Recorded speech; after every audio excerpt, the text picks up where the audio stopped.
Oi pessoal, envelhecer com saúde é uma preocupação de todos nós. A ciência faz a parte dela ao evoluir modelos e alternativas para o conforto e a tranquilidade das pessoas. Mas e a humanidade? O que a nossa alimentação e as nossas rotinas deixam de herança para o nosso envelhecimento? O Universo Acadêmico vai falar sobre isso ao mostrar o curso da Universidade Franciscana, que tem até uma disciplina para estudar a nutrição na vida adulta e no envelhecimento. Seu Antônio, 83 anos. A esposa dele, Dona Renilda, 78. Elaine tem 81. E a Dona Leda é a mais nova do quarteto, 71 anos. O que os quatro têm em comum é que eles resolveram encarar novamente uma sala de aula, mas não como acadêmicos, e sim como convidados do 5º semestre do curso de nutrição da UFN. Porque essa disciplina é sobre a nutrição do adulto e a nutrição do idoso.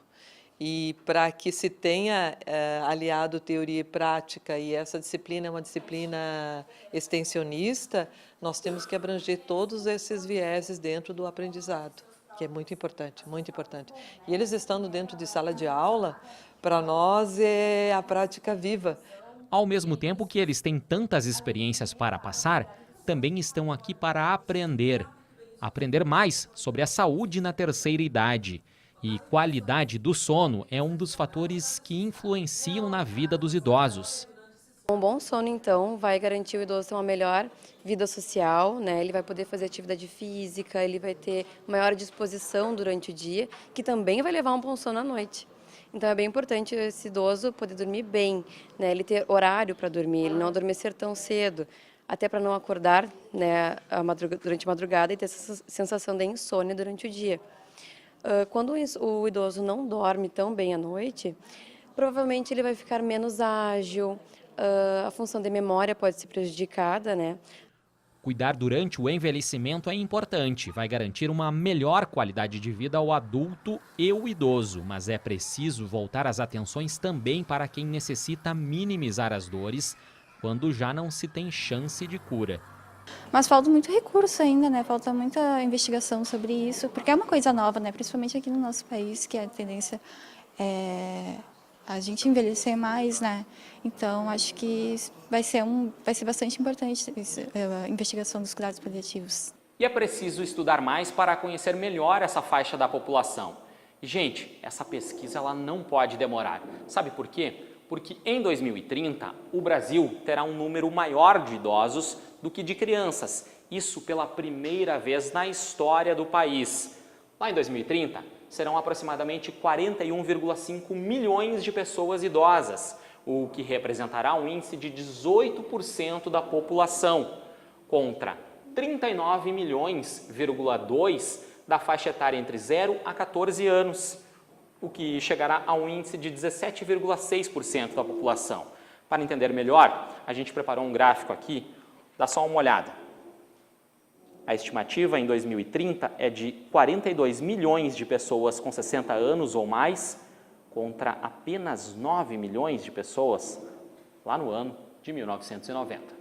E a gente não vê muito movimento, nem movimento dentro da academia, não somente movimento dentro da academia, mas um movimento de políticas nacionais do idoso. Então nós precisamos desse reforço e eu acredito que dentro de sala de aula é o início disso. E para que se sensibilize esse jovem acadêmico a buscar um pouquinho mais de especialização e um pouquinho mais de cuidado para o envelhecimento. O primeiro passo foi dado e a dona Elaine já evoluiu nessa caminhada. Olha, são várias coisas, né? Inclusive até os exames que eu faço, né? Os exames periódicos, assim. Agora eu tive um melhor entendimento. Além das dicas, os acadêmicos elaboraram também um plano alimentar completo para cada idoso. Até o fim do semestre serão 8 encontros. Os assuntos tratados aqui vão desde genética, remédios, atividade física, avaliação geriátrica e até a imunidade do idoso. Legal. Olha só, pessoal, em tempos onde o cuidado com a alimentação nem sempre é respeitado, orientar os profissionais é um dever a ser cumprido pela sala de aula. Nesse sentido, a UFN oferece a oportunidade a jovens acadêmicos e, ao mesmo tempo, o retorno aos bancos escolares para quem tem muita, mas muita experiência mesmo a repassar. Não só de vida, mas de sabedoria também.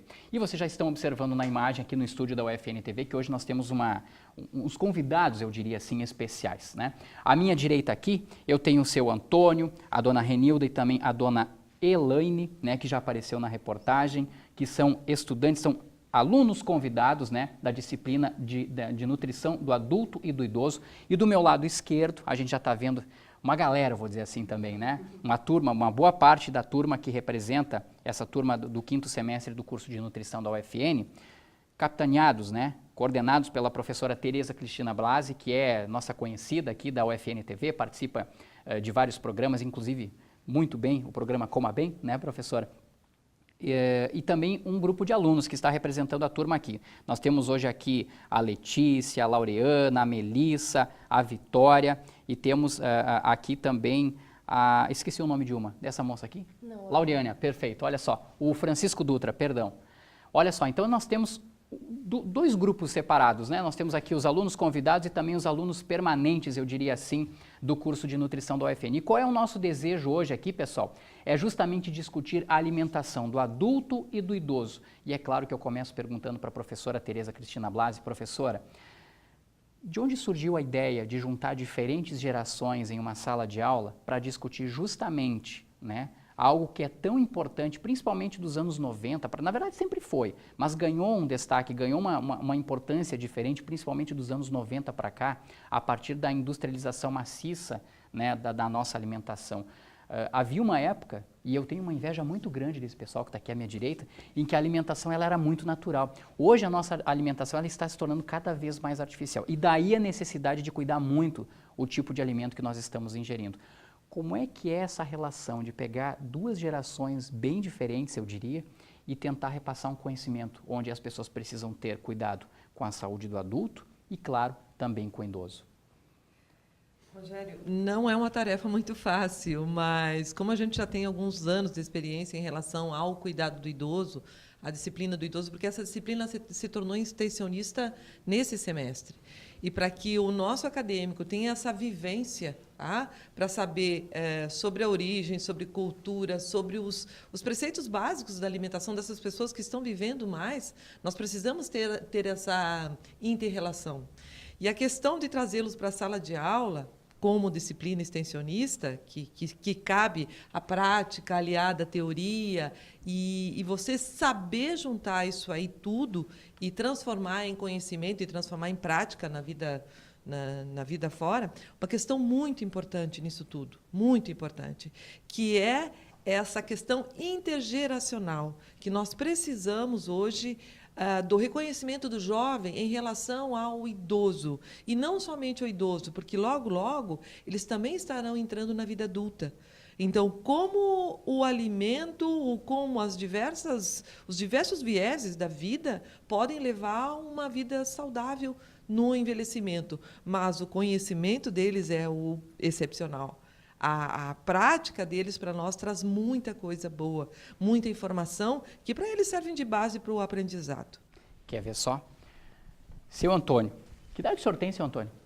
83. 83, é um oitentão, vamos dizer assim, então, né? É um oitentão, em sala de aula aprendendo métodos, técnicas, enfim, maneiras, eu diria assim, corretas para o século XXI, seu Antônio, né, de alimentação.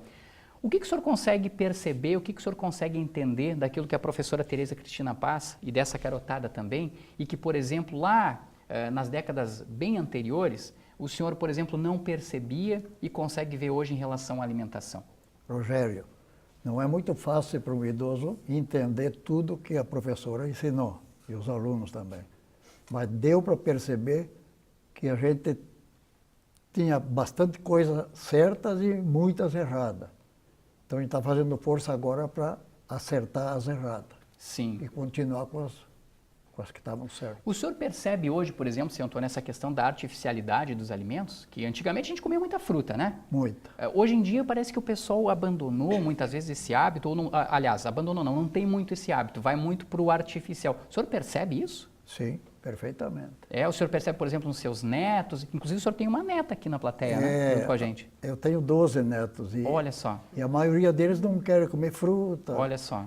querem só comer aquelas Sim. coisinhas que não faz muito bem, né? Sim, algo sempre artificial. É. E aí o senhor lembra da sala de aula e dá aquele puxãozinho de orelha, assim. Tranquilo. É? É isso aí. Acredito que isso tudo deve ocorrer junto com a dona Renilda, que é a sua esposa que está aqui com a gente.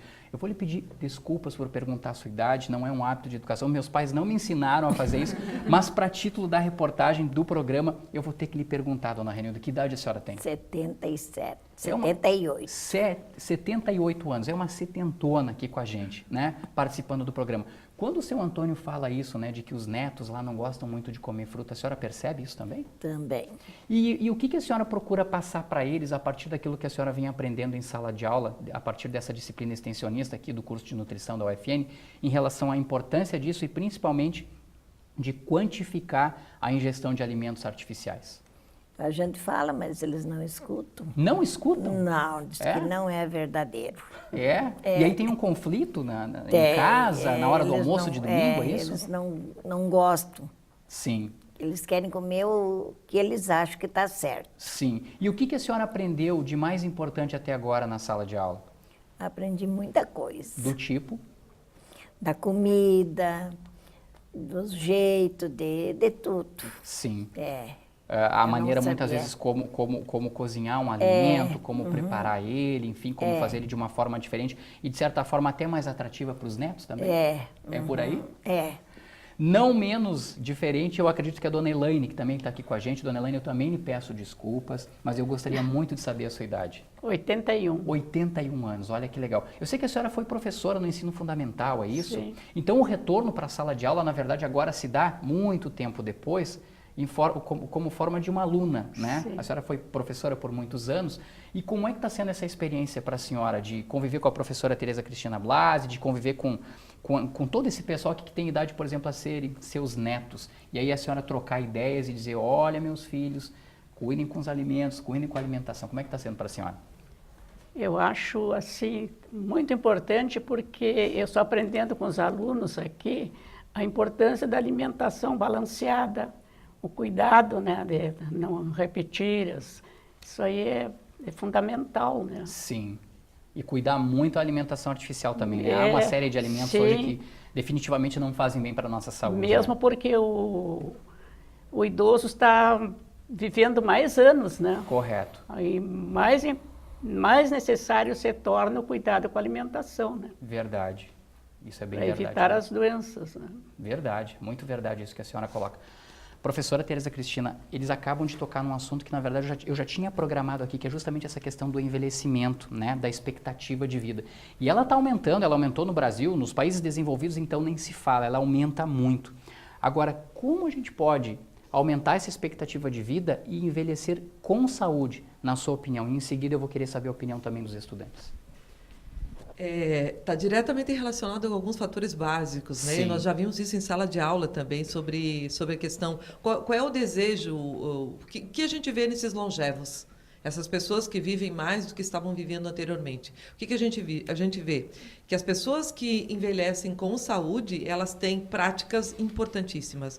Uma alimentação adequada, conforme vocês colocaram, ela tem uma atividade física, ela tem a alegria de viver, ela tem um propósito de vida, que é muito importante, ela tem a convivência familiar, que é essencial, e pensar na questão da fé também, da questão da espiritualidade, que é essencial também. Eu penso que esses sejam preceitos básicos para que eles vivam bem.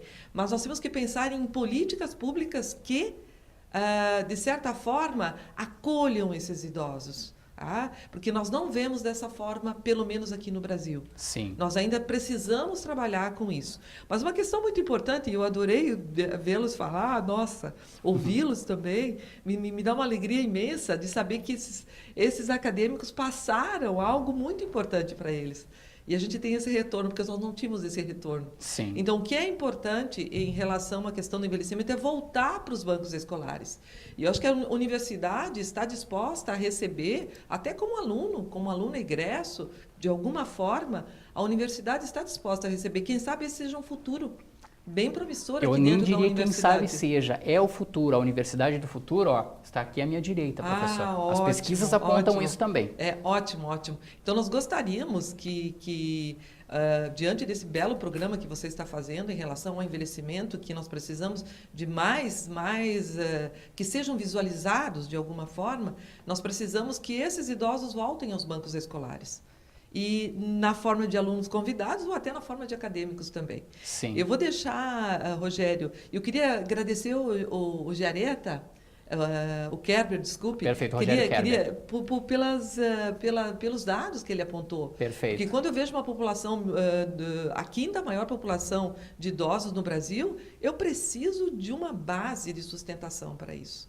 Mas eu vou deixar com esses acadêmicos aqui a fala, porque eu acho que eles têm muito a contribuir. Eu quero puxar justamente essa questão social. Nós não podemos esquecer, né? E eu olho para todos eles aqui agora, de que nós só vamos chegar a essa idade aqui. Aliás, até às vezes me questiono, será que nós aguentaríamos, né? Devido à nossa rotina, à nossa correria, será que chegaremos a essa idade? Se tivermos uma alimentação boa, uma boa atividade física, um bom propósito chegaremos de vida, lá. Acredito que sim. Vamos torcer para isso. Mas, para que a gente chegue a essa idade, é importante que o adulto também tenha uma nutrição adequada, né? E aí entra o papel de vocês aqui, porque muitos de vocês daqui a algum tempo já vão ser pai, vão ser mãe, né? E aí vocês também vão ter que ensinar hábitos alimentares. Eu já procuro fazer isso em casa hoje com meu filho lá. Mas para vocês, como é que está sendo essa participação? Por exemplo, terem colegas, né, de uma geração muito mais avançada que a de vocês, ensinar a eles algumas coisas, aprender com eles também alguns hábitos que eles trazem lá. Começo perguntando isso para o Francisco. Como é que está sendo essa experiência, Francisco? Principalmente com o seu Antônio ali, nós aprendemos muito a respeito do solo. Sim. O seu Antônio planta, até ele falou para nós. Então, essa questão intergeracional de trazer o idoso para o ambiente acadêmico é muito importante, não só para o conhecimento ser contribuinte à vida deles, quanto para nós mesmos. Então... É bem importante isso. Sim.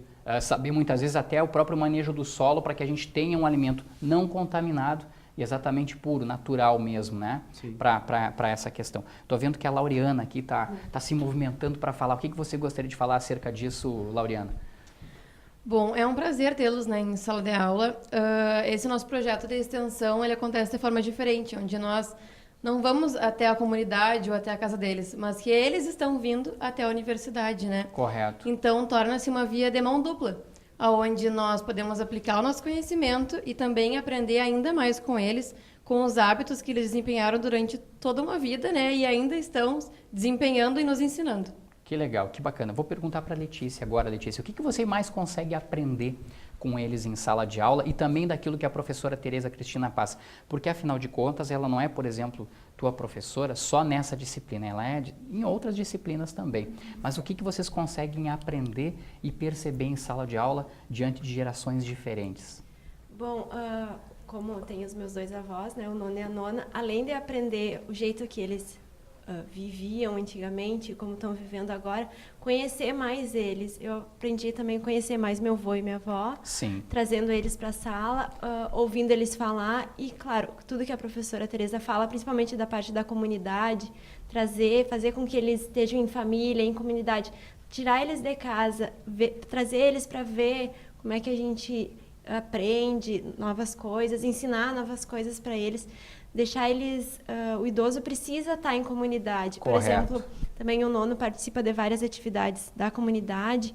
O nono e a nona são duas pessoas que dá para qualquer pessoa seguir, porque a alimentação deles natural, eles buscam sempre alimentos naturais, Sim. Estão sempre em comunidade, sempre em família.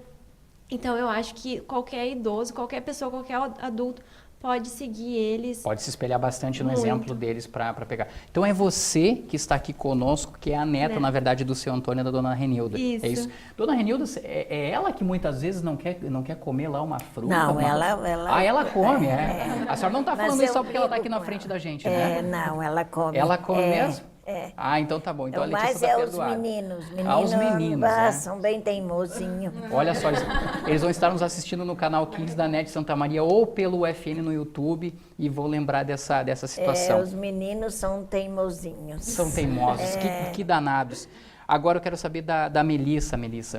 Para você também, como é que a gente muda um pouco Você tem aprendido também em sala de aula com eles e com a professora? Como é que a gente muda um pouco, até de certa forma, essa teimosia, essa insistência de gostar mais de produtos industrializados? Vou citar uns aqui, por exemplo, bolacha recheada, chocolate e tudo mais. Substituir isso por frutas. Como é que você tem aprendido isso? Então, eu acredito que essa troca está sendo muito importante porque eles vêm de uma geração onde tudo era plantado, tudo era mais orgânico. E nós somos pessoas mais aceleradas. A gente está sempre em busca do mais rápido.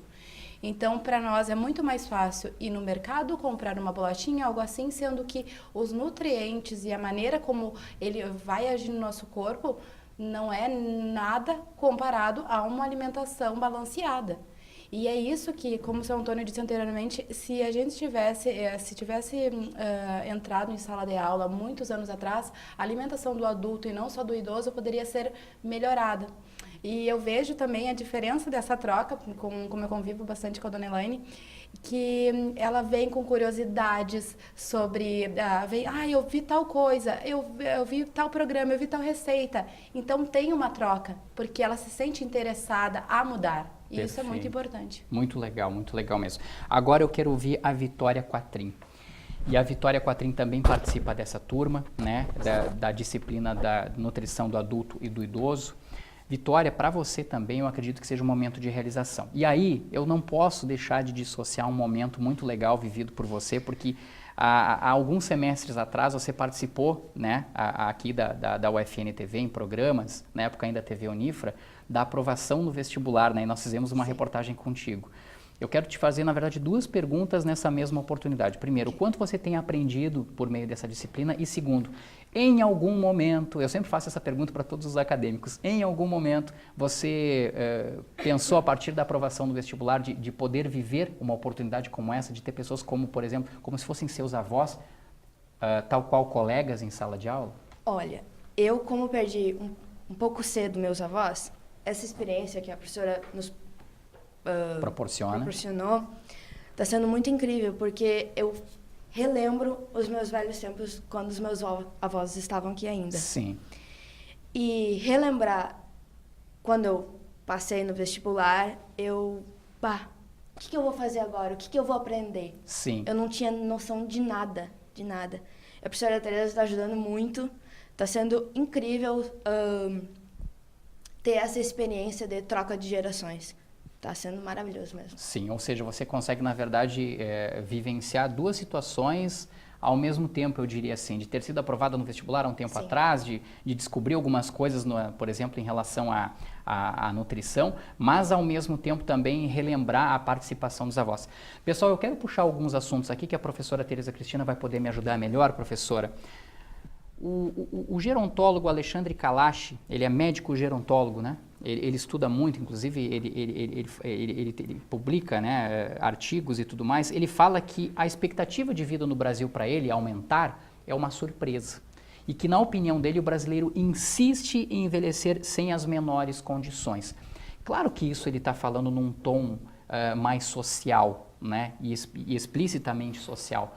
Mas há também uma cultura do brasileiro, professor, e a gente se inclui nisso tudo, de que falta um pouco mais de conhecimento para que a gente possa envelhecer com saúde a partir da nossa alimentação? Eu diria não somente a partir da alimentação, eu vou falar sobre alimentação, mas a partir do reconhecimento do sujeito como nascendo, vivendo e morrendo. E essa vida, tá? Ela se inicia lá na gestação e ela deve ser preparada para o envelhecimento, e isso nós não temos. Essa cultura nós não temos. E é só verificar o próprio jovem no reconhecimento disso, a própria formação.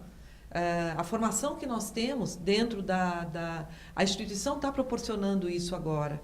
E a gente está proporcionando, mas a gente não vê nenhum caminho mais aberto para que se institua essa educação desde a criança, o adolescente, o adulto para o envelhecimento. Nós não temos essa cultura e, portanto, Rogério, a gente não cuida. Realmente a gente não cuida, a gente não pensa. Eu sempre falo, a gente trabalha em clínica, a gente pergunta, um jovem de 20, 25 anos, pergunta se você já pensou nos seus próximos 75 anos de vida, porque é uma expectativa de vida. E viver sem doença, eu diria que é uma dádiva, viver sem nenhuma dessas doenças crônicas. Por exemplo, a gente sabe que o Alzheimer é uma doença incapacitante e nós teremos muitas pessoas, com o maior número de idosos, mais pessoas com Alzheimer. Sim. Mas, voltando para a questão da alimentação, ela é básica, ela é essencial. E é muito, muito simples, conforme a Melissa colocou aqui também, sobre a questão da alimentação, o seu Antônio também, tudo que for natural, tudo que for... Nós temos o Guia Alimentar Brasileiro, não é, pessoal? Que é fantástico. Se todos os brasileiros seguirem, e é um instrumento de trabalho nosso, vocês sabem disso. Se todos nós seguirmos o Guia Alimentar Brasileiro, onde o comer o alimento in natura, como eu tiro lá da horta, aquela rúcula que o senhor falou, que é bem azedinha, aquele radite que é bom, até mesmo aquele melado que a gente ganhou de presente, que é uma delícia, o chuchu que está dando agora, eu comer os alimentos na sua sazonalidade. Isso é uma premissa básica. Respeitar a natureza como parte da minha vida também, isso é muito importante. E, de certa forma, cultivar aquela questão de comer 4 a 5 tipos de vegetais ao dia, aquilo que você coloca bastante, Rogério, que é comer frutas, 3 frutas ao dia, tomar uma quantidade adequada de água, não comer mais do que eu gasto. Isso já faz uma prevenção enorme. E isso, dentro da academia, eles aprendem muito bem. Desde o primeiro ciclo da vida, que é a nutrição materno-infantil, que vocês têm, que é da gestação até os 2 anos de idade, e assim a gente vai seguindo da criança no seu primeiro ciclo, no segundo ciclo e na adolescência. E na vida adulta também. Só que são regras básicas, uma alimentação adequada, a questão da atividade física ela é indispensável e cuidar muito com a questão do estresse também, né? Sim. A gente tem que ter um propósito de vida e a partir disso vamos viver muito bem. Só que nós precisamos alimentar e nutrir essa cultura do bem viver. Sim. Independente da minha atividade profissional. Eu aproveito a sua fala, professora Tereza Cristina, justamente para a gente fazer uma análise. Quer ver só? Quando vocês iam para a escola, vocês levavam o lanche, né? Vocês lembram o que vocês levavam de lanche? O senhor lembra? Uma batata doce assada na brasa. Olha só, dona Renilda. Também uma batata, uma laranja, uma bergamota. E a dona Elaine, lembra? Usava muito o mel. Mel. Mel, pão com mel. Quer ver a mudança de época? Quero saber de vocês aqui, quando vocês fazem um intervalo ali na faculdade, ou até mesmo lá na época do ensino médio, o que vocês procuram? Vocês vão direto ao bar da escola ou da faculdade, é isso? O que vocês pegam de alimento? Bom, eu costumo me organizar, né, e já programar os meus alimentos, então, durante o dia. Então, eu já costumo carregar, né, minha você traz de casa. Eu já trago de casa. Você traz de casa, nem vai ao bar, então? Somente para pegar um café. Olha, café, viu? Café no intervalo. Sem açúcar. Sim, sem açúcar. Mas o que você traz de casa? Eu procuro trazer frutas para comer em torno das 3 horas da tarde, né, às 15 horas. Sim. E aí, após, eu como um sanduíche. Olha aí, já tem a questão do carboidrato envolvido aí, né? Vocês aqui, quero saber de vocês. Eu acredito que como a gente faz parte dessa faculdade, eu estava pensando quando tu estava falando, as pessoas não têm, às vezes, tanta oportunidade de ter a noção dos alimentos saudáveis. A gente, na faculdade, a gente tem mais essa noção, então a gente tem adaptado os nossos hábitos, como a Loriana disse, de trazer os nossos alimentos de casa, de programar e de trazer, digamos, as marmitinhas já para comer eles nas horas corretas. E trazer frutas, e não trazer tanto industrializados como a gente sabe que acontece nos lanches. Sim, mas isso muito propriamente até pela cultura de que vocês já são alunos, já são acadêmicos, né, do curso de nutrição, por exemplo. Eu estou vendo que a Letícia quer falar aqui. O que você traz geralmente de lanche, Letícia? Assim, eu trago também fruta, sim, uma bergamota, mas acaba trazendo o sanduíche lá, inevitavelmente, que daí tem a questão do carboidrato. Quando não dá tempo, claro, a gente vai pro bar e pega um sanduíche, uma coisa assim. Mas eu queria falar, porque a gente está fazendo estágio escolar agora no 5º semestre. Sim.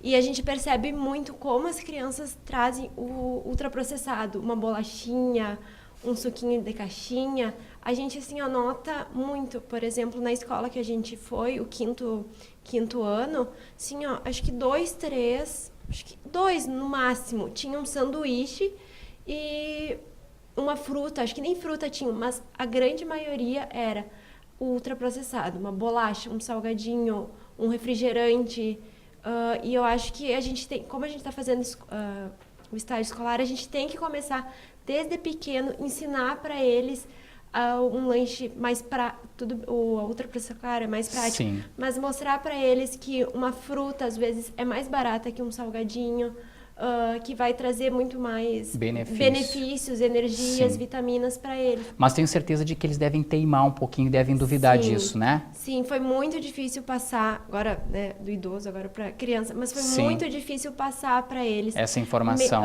Mesmo a gente falando, ainda eles traziam aquele lanche, por causa da praticidade. E sabe o que é mais engraçado? A gente fez até um livrinho para mostrar para eles quais eram as opções dos lanches saudáveis. E porque no nosso caso era no prézinho, e o pré, digamos, quem faz o lanche deles são os pais adultos. Então tá aí a importância do tu adequar, digamos, primeiro a alimentação do adulto para ele ensinar a criança como se alimentar. Porque a criança não foi lá e comprou o ultraprocessado, os pais que colocaram na lancheira dela.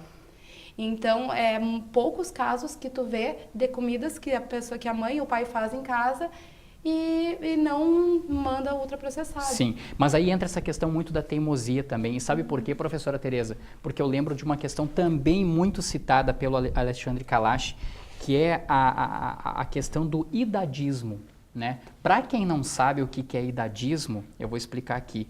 É uma tradução portuguesa do termo inglês ageism, e significa atitude preconceituosa e discriminatória com base na idade, sobretudo em relação a pessoas mais velhas. E aí, professora, quando a dona Renilda cita os netos dizendo, mas isso não e tudo mais, será que não tem um pouquinho de preconceito nisso por trás, essa questão do idadismo de, não, mas o tempo deles ficou lá para trás, agora a gente vive novos tempos, novos tipos de diversão, novos tipos de entretenimento e até novos tipos de alimentação? Está diretamente relacionado conforme o Kalash coloca, e eu penso que isso de novo está no processo educativo na questão da cultura. Tá? Eu não me vejo como tal, eu não respeito como tal. E a educação, ela parte do princípio da família. E quando existe a família com bons hábitos, naturalmente toda a família vai seguir. É claro que eu tenho as ofertas, é claro que eu vou comer de forma inadequada às vezes, mas nós temos que tomar cuidado com esse preconceito, porque muitas vezes o jovem passa na rua, vê um idoso carregando uma sacola, ele não se dispõe a ajudá-lo. Claro que você tem que perguntar se você pode ajudá-lo. Então nós precisamos melhorar essa cultura relacionada ao envelhecimento. E, como tal, respeitar o que eu tenho de conhecimento. Pode ser um conhecimento empírico, não pode ter muita fundamentação científica, mas ele é um conhecimento. É um conhecimento que eu digo, você não precisa ter nenhum doutorado, nenhum mestrado, mas você tem sabedoria. E a maior parte dos idosos estão aí para nos ensinar lições preciosas da vida. E nós devemos deixar esse idadismo de lado, como outros preconceitos em relação ao envelhecimento. Sim. A gente vê na academia, a gente trabalha na academia, aí você diz, mas está doendo isso, e daí a pessoa diz, é a idade. Quando a gente passa dos 60, é a idade. Então, eu tenho esse preconceito em todos os lugares. Sim. Imagina em relação à alimentação. Quando eu vou dizer, a dona Renilda pode dizer, quando eu digo, dona Renilda, que o feijão e arroz é a melhor comida que existe, com uma salada de radite e uma carne do jeito que for, não existe comida melhor no mundo. Como é que eles acreditam? Eles não acreditam. Mas por que olha a idade dessas pessoas. Olha a disposição física. Você não diz que eles têm a idade que têm. Sim. Porque eles têm uma essência, uma sabedoria na sua condução de vida em relação à alimentação e à condução de vida de forma geral. Deixa eu até perguntar para eles, professora. Vocês sentem isso, essa questão do idadismo, do tipo, vovó, né? Na verdade, isso ficou lá no século passado. Agora a gente vive um novo momento, até uma maneira nova de se alimentar. Vocês percebem isso? Eles não gostam de comida, arroz, feijão, mandioca, um molho de carne, um ovo na água, não. Tem que ser miojo, tem que ser um ovo frito. A avó está entregando os netos. É assim, tem que ser uma bolachinha recheada, se é um pão com mel, com queijo, não. Tem que ser o presunto, essas coisas, eu não tenho em casa. E não, também quando eles vêm não dou só um queijinho. Eles abrem mão de uma polenta com chimia em cima. Eu não acredito abre. nisso. Eu não acredito. É mesmo, seu Uma Antônio? polenta com formaggio. Eles abrem mão disso, eles não Agora, comem? o que eu criei, o meu neto, que agora está em Porto Alegre, ele ia buscar no colégio daqui, que ele estudava aqui, trazia laranja descascada para ele voltar para casa. Agora, esse come bastante esse entrou fruta, no e eu eixo. ensinei desde pequenininho. Esse deu certo, então. Esse deu certo. Come Não, uma que legal. banana, uma maçã, uma laranja, isso ele come. Além dele, a Letícia também, que está aqui Também, conosco, né, dona Renilda? Ela está dando risada aqui com a gente já. ó. Ela come também. E a dona Elaine lá, dona Elaine, é assim também? A senhora muitas vezes sente essa Sim. diferença de idade? Eles dizem, avó, mas isso não cabe isso é do mais. seu tempo. É? É. Olha só, para ver como o idadismo ele é bem presente, professor. Mas é bom a gente ir se acostumando, porque eu trago alguns dados aqui. O Rogério Kerber trouxe muito bem, né, na reportagem anterior, essa mudança, né? Nós vamos ter mais idosos no Brasil daqui a algum tempo, em 2030. Em 2050, pessoal, a expectativa da população é de que nós teremos 65 milhões de idosos no Brasil, ou seja, vai crescer muito mais ainda. É bom a gente ficar bastante atento, porque também as taxas de sobrepeso no país elas vão superar, elas já superam, na verdade, no mundo todo, 50% sobre qualquer idade, qualquer faixa etária, qualquer classe social. Isso é muito importante a gente ficar atento também. Agora, para a gente encerrar esse nosso bate-papo, professora, eu gostaria que, na verdade, durasse até muito mais, mas a gente tem um tempo, né, a cumprir aqui. É bem importante a gente observar o seguinte: há uma relação muito importante entre ansiedade, depressão e o nosso funcionamento do intestino. Se o intestino não for bem, automaticamente mecanismos, né, neuromotores, eu vou usar essa expressão, por favor, eu peço desculpa ao pessoal da medicina, até ao pessoal da nutrição se eu estiver usando um termo errado, mas mecanismos neuromotores não vão fazer com que nós tenhamos uma vida saudável. Como é que é essa relação? Explica rapidamente para a gente, professor, nós já estamos encerrando esse bloco. Muitas doenças que eu tenho hoje, doenças neurológicas, ou mesmo uma depressão, a questão da obesidade, diabetes, estão relacionadas com uma microbiota intestinal adequada, o que a gente chamaria de disbiose. A partir do momento que eu tiver uma função intestinal adequada, com um número adequado de bifidobactérias, lactobacilos, ou com uma população boa dentro do intestino, naturalmente, hoje já, isso é um estudo recente, que se tem a partir de 2014, onde se estuda a microbiota intestinal e a função cerebral.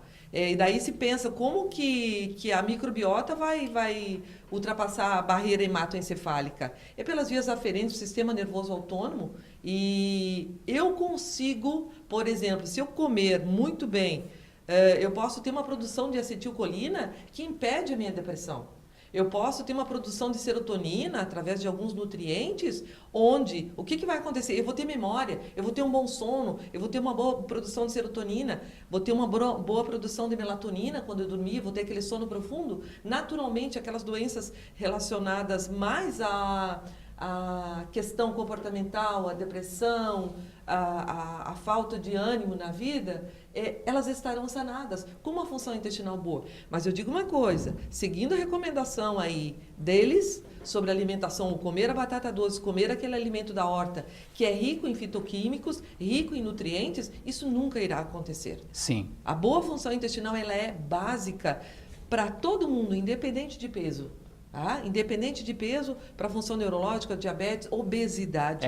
É bom ficar bastante atento a isso, então, né, professora? Sim, até para a questão da longevidade. Sim. Eu preciso ter uma função intestinal adequada. Perfeito.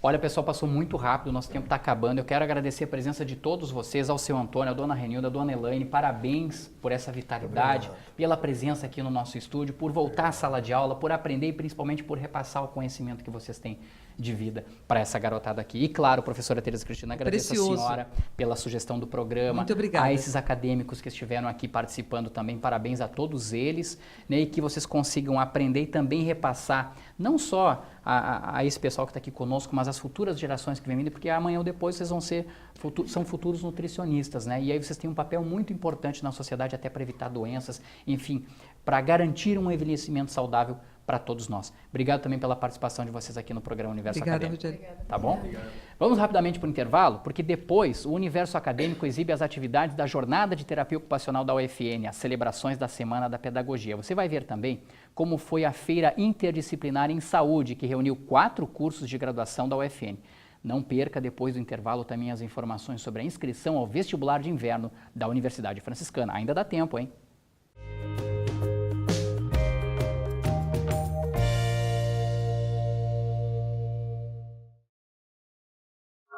O que é conhecimento? É entender a educação como direito de todos, que une pessoas e suas diferenças em harmonia na nossa casa, em nossa terra. Conhecimento de verdade depende de você.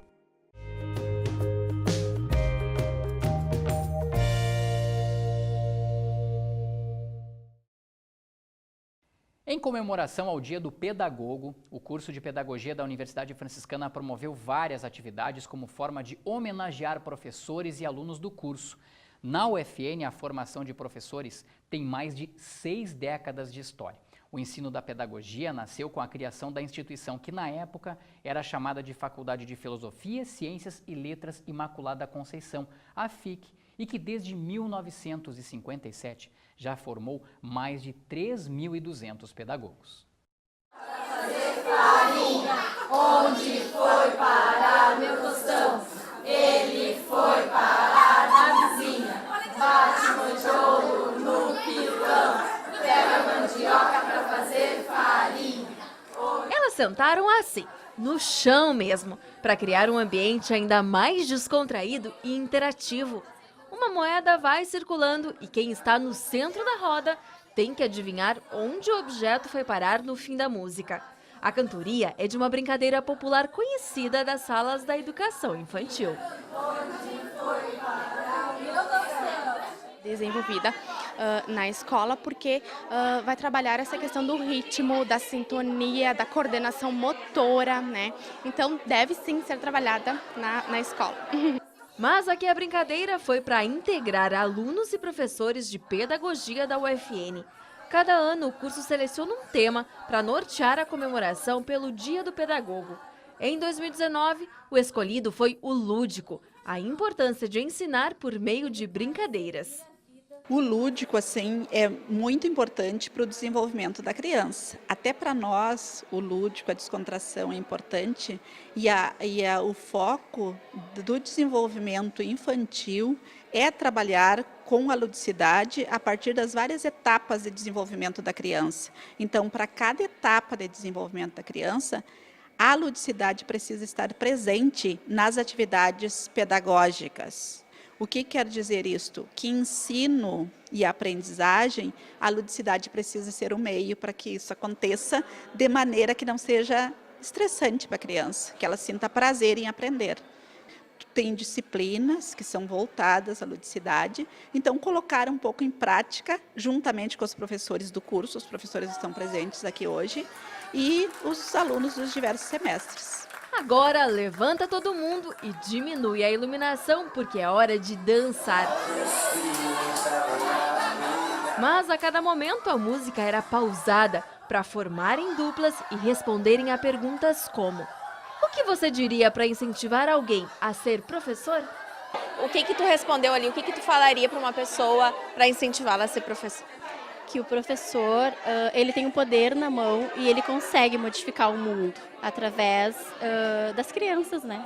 Que a gente consegue trilhar um caminho diferente. E é uma profissão maravilhosa. Eu estou realizada no curso de pedagogia. E é esse carinho todo de alunos e professores pela profissão que motiva o crescimento do curso cada vez mais. Durante a noite de festa ainda teve a abertura de uma espécie de cápsula do tempo.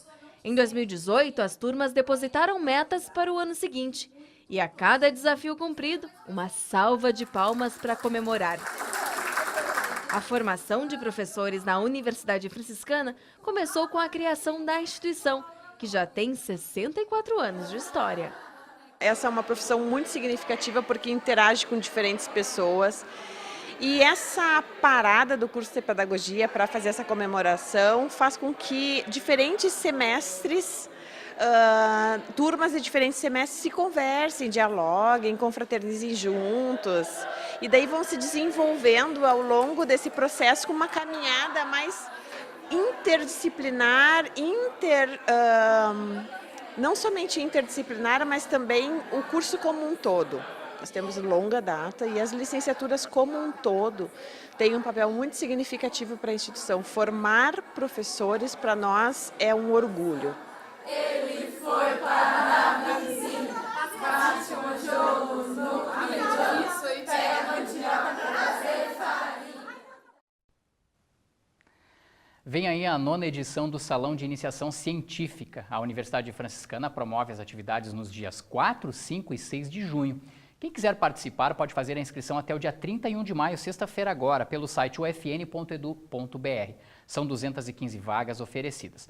A ideia do Salão de Iniciação Científica da UFN é a possibilidade de conhecer as pesquisas científicas e de também mostrar as novidades tecnológicas desenvolvidas em laboratórios ou projetos de extensão da Universidade Franciscana.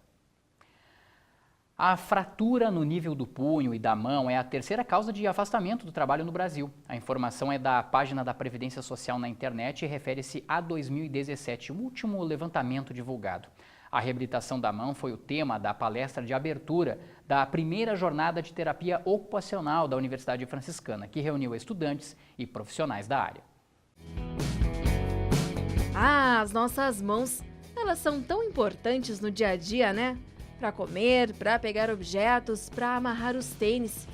E quando algo não vai bem, um dos profissionais da área da saúde que entra em cena para ajudar é o terapeuta ocupacional, que vai trabalhar com a reabilitação. A área de interesse da Larissa, que está no 7º semestre do curso de terapia ocupacional da UFN. Faço por causa do cuidado, pela questão de tu dar uma função para aquele movimento, enfim, para o cotidiano, para trazer uma maior autonomia, uma independência, uma qualidade de vida, que tudo isso a terapia da mão nos traz e a reabilitação física também. A Larissa assistiu atenta à palestra da terapeuta ocupacional Ana Paim. A Ana veio de Porto Alegre para falar sobre novidades da especialidade da reabilitação de mão. A profissional, que se especializou na Argentina e nos Estados Unidos, tem 18 anos de atuação na área e é presidente da Sociedade Brasileira de Terapia da Mão e de Membro Superior. Eu procurei trazer algumas ideias principais e o que existe de mais novo do que tem se falado no mundo, algumas abordagens específicas da reabilitação da mão, mas que sejam mais novas, mais atuais. Então, alguns updates, assim, essa é a ideia de hoje. Entre as novidades no que diz respeito à saúde das mãos, a terapeuta ocupacional chamou a atenção para uma queixa que tem sido recorrente no consultório e que até há pouco tempo não existia: as dores nos dedos por causa do uso dos smartphones. Ou seja, ficar deslizando principalmente com o polegar pela tela do aparelho pode causar problemas. Mudou um pouco a configuração biomecânica do uso no nosso polegar. Nosso polegar foi feito para fazer oponência, a gente escreve, usa o polegar para essas coisas e atualmente ele tem feito alguns movimentos um pouco diferentes, como, por exemplo, mexer, digitar no smartphone. Isso tem trazido algumas queixas de dores, de artroses, que não eram muito frequentes. Então, atualmente, algumas pesquisas já têm sido, alguns ensaios já têm sido feitos em termos de pesquisa sobre lesões específicas do uso de smartphone em mão. Então, a gente tem feito algumas orientações para que isso seja mais cadenciado, para que as pessoas consigam ter momentos em que utilizem diferentemente o smartphone, ou troque os dedos, às vezes o apoio, aquele apoio que tem atrás no smartphone para não ficar segurando com tanta tensão, também pode ajudar. Na verdade, o ideal é fazer uma avaliação do paciente, fazer uma avaliação de onde ele está sentindo essa dor, qual é a etiologia dessa dor, para a gente poder orientar aquela pessoa especificamente para aquela situação.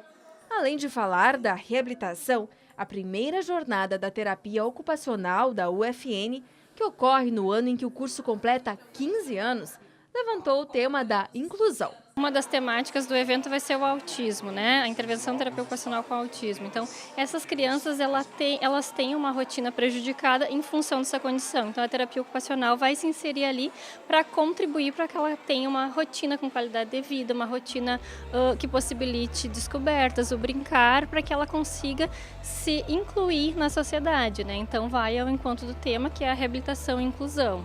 É o público que a gente mais tem atendido. Um exemplo disso é na nossa própria clínica aqui da instituição, nos campos, no estágio, enfim, é o público que mais vem, é o que a gente mais atende e é o que mais vem sendo discutido. Então, por isso que a gente dedicou toda a noite de quinta-feira só para esse público, numa mesa redonda com 3 profissionais que atuam nessa área. Hoje, há cerca de 1.000 terapeutas ocupacionais atuando no estado. A profissão, que já tem 50 anos de regulamentação, também se destaca por estar entre as profissões do futuro. Não adianta eu ter longevidade e não ter funcionalidade, né? O idoso ele acaba tendo muito prejuízo cognitivo, por exemplo. Então, o terapeuta ocupacional trabalha com reabilitação cognitiva, né? E é o que eu sempre digo, assim, às vezes as pessoas se preocupam muito, o idoso parou de caminhar.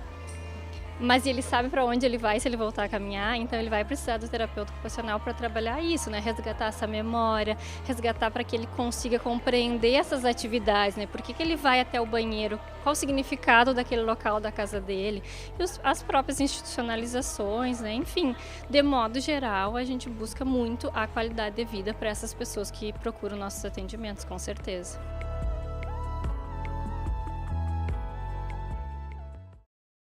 Uma gincana muito parecida com aquelas competições em que os alunos participam quando estão no ensino médio mobilizou 4 cursos da UFN. Os acadêmicos participaram de uma feira interdisciplinar em saúde com jogos e as competições realizadas no prédio 15 do Conjunto 3 da Universidade Franciscana.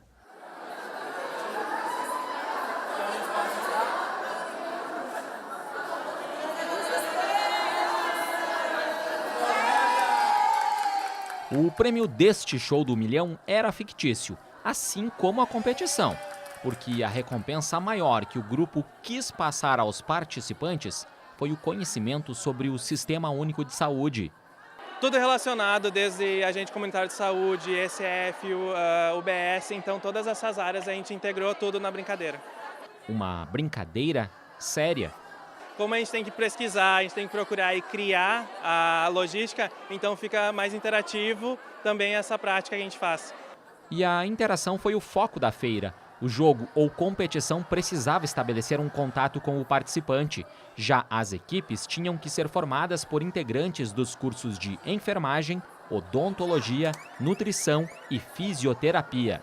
Eles trabalham em equipe, os 4 cursos juntos, e para vocês verem, eles estão sendo muito criativos, então eu acho que é esse o objetivo, estimular a criatividade e que o conhecimento seja trabalhado de uma forma diferente. Bom, aí cada um dos 18 grupos teve liberdade para escolher a forma como chamaria a atenção.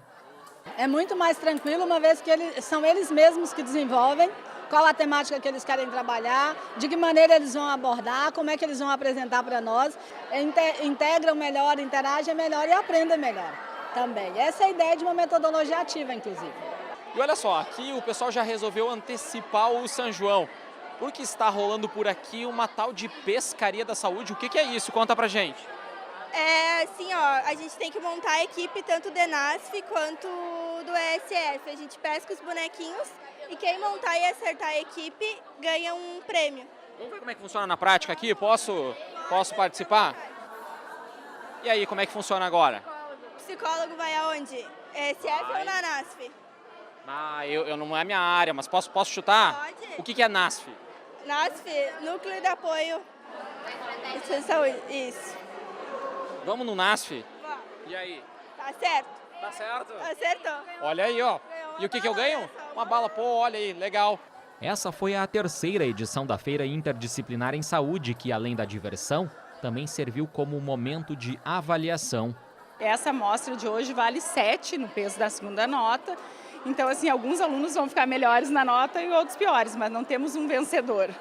Porque todos de alguma forma saem ganhando quando é o conhecimento que está em jogo. Este grupo estimulou a interação entre as 4 formações nos diferentes ambientes de atuação profissional.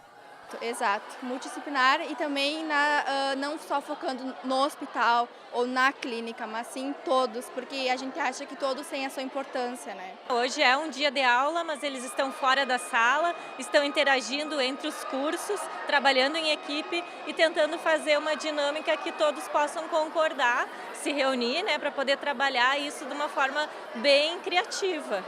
140 alunos das 4 graduações participaram da feira. E todos os cursos envolvidos na Feira Interdisciplinar em Saúde oferecem vagas ao vestibular de inverno 2019 da UFN. Ainda dá tempo de fazer a inscrição e escolher uma das 30 graduações disponíveis. Mas esse período, pessoal, acaba na semana que vem. Vamos dar uma olhadinha aqui na tela. A prova vai ocorrer no dia 21 de junho. As inscrições vão até o dia 6 de junho, exclusivamente pelo site ufn.edu.br. São 1.280 vagas em 30 graduações. Agora preste atenção nas diferentes maneiras dos processos seletivos. Quem for se candidatar a uma vaga de medicina ou odontologia vai fazer uma prova de 50 questões, mais uma prova de redação com a duração de 4 horas. A inscrição para essa modalidade custa R$ 100. Agora, se você escolher qualquer uma das outras 28 graduações disponíveis, você vai poder optar por 2 maneiras. A primeira delas, prova única de redação com a duração de 2 horas, essa você tem de vir aqui à Universidade Franciscana, né? Ou você pode também optar pela nota da redação do Enem entre os anos de 2015 a 2018, não precisa vir à Universidade Franciscana. Essa modalidade, essas 2 modalidades aqui, a inscrição custa R$ 50. Não esqueça, hein? Então, exclusivamente pelo site ufn.edu.br até o dia 6 de junho para fazer a inscrição. Essa edição do Universo Acadêmico fica por aqui. Você também pode conferir a nossa programação no nosso canal do YouTube. Basta colocar o FN TV lá no YouTube. Acompanhe também as nossas publicações e as nossas divulgações nas redes sociais que estão aparecendo na tela. Um grande abraço a todos e até mais.